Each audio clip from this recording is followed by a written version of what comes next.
All right, let's dive into Robert Greene's The Laws of Human Nature. This is basically a guide to what is maybe the single most important skill you could ever have for success in, well, anything. Actually understanding people. Let's get right into it. You've seen this happen, right? The brilliant coder, the amazing designer, that super sharp analyst who, for some reason, just can't seem to break through. So what is it? What's really holding them back? And the answer, honestly, is brutally simple. You can be an absolute genius at what you do, but if you don't get people, all of that talent, it just goes to waste. These aren't soft skills, they are the skills. So, how do we solve this people puzzle? Well, Green gives us a whole set of really powerful laws. We're going to break them down into three core ideas. And we're starting with the most fundamental one, learning how to truly read the people around you. Look, we all wear a social mask. It's how we get by. But our first job is to learn to see past that performance and get to what's really going on underneath. And we're going to start with one of the most destructive hidden motives out there, envy. Now, some people see what others have and use it as fuel, for motivation. That's healthy. But for other people, it just sours into envy. I mean, think about the story of a manager who acted all supportive, but was secretly spreading rumors that a star salesperson got fired for stealing. That is envy in action. It always leads to sabotage and backstabbing. So how do you actually spot it? It's simple. Ignore their words. Forget the big, loud congratulations and just watch their face. The truth is always in the mismatch between what they say and what their body shows. Green says to look for that little flash of hostility in their eyes, even while they're smiling at you. Now, moving beyond envy, we get to an even more consuming motive, deep narcissism. These people are like emotional black holes. They need constant attention just to feel real. Take Mabel, for instance. When her friend Carl needed some space to grieve a death in his family, she just couldn't handle not being the center of attention. And her response? She punished him with the silent treatment. And this is just classic narcissism laid out right here. First, she uses the silent treatment as a punishment. Then, she starts manufacturing guilt, making his grief about her feelings. It is textbook manipulation, and it's all designed to pull him right back into her world. Because for a narcissist, your independence feels like a personal attack. Okay, so figuring other people out, that's huge. But it's only half the puzzle. To really master human nature, you have to be brave enough to turn that lens around and look inward, to confront your own irrationality. Green has this idea he calls the shadow. It's all the stuff you push down, the insecurities, the selfish thoughts, the darker impulses because you don't want to admit they're part of you. But here's the crazy part. The more you deny your shadow, the more powerful it gets, and it leaks out in these weird emotional outbursts. If you actually embrace it, though, you become more whole, more authentic, and believe it or not, way more relatable. This quote right here gets to the heart of it.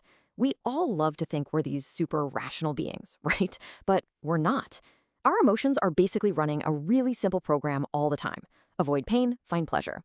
And that core drive means that even when your logical brain knows exactly what to do, your emotions will cook up any excuse to avoid the hard or painful choice. Just look at the story of Jen and Katie. The surface trigger was just a tiny mistake in a report. No big deal. But Jen's reaction, this massive explosion, had nothing to do with that report. The real cause was the incredible stress she was under from her recent divorce. Learning to see that gap between the trigger and the true cause in yourself, well, that's the first real step toward becoming rational. Okay, so we've looked at others, we've looked at ourselves. Now what? How do we actually use this stuff? This brings us to the social game. And listen, this isn't about being manipulative. It's about being effective, about persuading people by understanding how they're wired. Have you ever just sat and watched a couple of little kids play? One kid will be totally ignoring a huge pile of toys, but the second another child picks one up, suddenly it becomes the only toy in the room that matters. That, right there, is the law of covetousness. We are just wired to want what other people have, what's rare, or what we can't get. And you can use this knowledge ethically. Instead of just chasing things, think about how people see you and what you offer. Don't be available 24/7.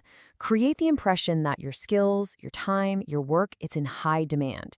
That mix of scarcity and social proof makes you and whatever you're offering way more desirable. Here is a law of the universe. Nobody likes being told what to do. The more you push your ideas on someone, the more defensive they get. Check out the story about a teenager who got suspended for selling drugs. His mom didn't lecture him. Instead, she brilliantly reframed doing his homework as a way to get revenge on the principal he hated. And the result? He studied harder than he ever had in his life. That story is literally a masterclass in persuasion. Here's the playbook. First, you validate their opinion of themselves, you work inside their world. Second, you have to be a deep listener, not an interrogator. Third, you make them feel safe, so their guard comes down. And finally, just like that mother did, you can gently use their own resistance to steer them toward a much better choice. All right, we've gone through a ton of stuff, but Greene saves the most powerful, the most urgent law for last. See, mastering human nature isn't just some fun mental exercise, it's an urgent task. Why? Because our time to actually use any of this is running out. Let's make this really personal. I want you to think about this for a second. If you're 30 years old, you probably think you have decades and decades of productive life stretched out in front of you. But let's actually break that down. Okay, so let's say your prime productive years are from age 30 to 60. That's 30 years on the clock. Sounds like a lot, right? But let's start chipping away at it. You're going to spend about 8 of those years sleeping. We'll take out another 3 for self-care, 2 for commuting and travel, and let's be realistic, probably 2 more on entertainment. So after all that, when you do the math, what's left? What's actually left for the deep work for pursuing the stuff that really, truly matters to you? You're left with about 15 years. Just 15. That number kind of hits you, doesn't it? Time goes way faster than we think. And that really is the whole point. We don't like to think about death because it's uncomfortable. But by avoiding it, we live like we have infinite time. It's like we're all working on a massive project with no deadline, so we just let it slide. Accepting that we're mortal, that's the ultimate tool for focus. It creates the urgency you need to stop wasting time on dumb fights and pointless distraction. So I'll leave you with this. Seeing that number, 15 years, and realizing that life has a very real deadline, it doesn't have to be depressing. In fact, it can be liberating. It forces you to ask the most important question there is. What truly matters to you, and what are you going to do about it, starting today?